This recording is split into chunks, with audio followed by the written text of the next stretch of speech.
guddida hubinta iyo ansixinta golaha wakiilada ee waqooyi bari Soomaaliya waxaan soo gabagabeynay qabashada iyo diiwaangelinta galalkii codsiga golaha wakiilada ee waqooyi bari Soomaaliya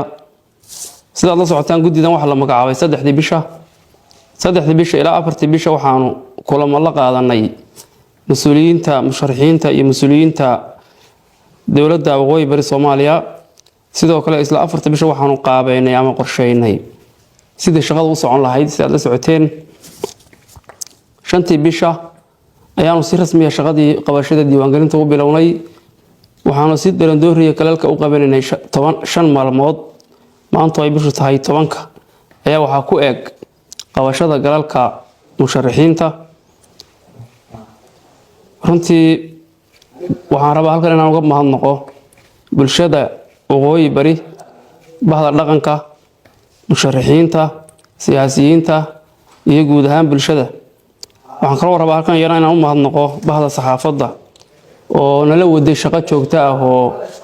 aad u qiimo badan guddidu waxay si joogto ah kulamo la lahayd isimada siyaasiyiinta iyo waxgaradka waqooyi bari Soomaaliya oo lagu soo booqanay madasha aan ku shaqeynayno waxaanu la wadaagaynay talooyin waxayna la wadaagayeen talooyin oo aanu ka aruursanaynay nuxurka ay noo sheegaan sida la socotaan guddidu waxay hadda ku jirtaa stepkii labaad waxay gali doontaa stepkii labaad oo noqon doona in la kala guro galalka naloo keenay la hubiyo isla markaana la xaqiijiyo musharaxiinta galalkooda waxaan rajaynayaa xilli dhow inaan soo gabagabay doono shaqada aan gacanta ku hayno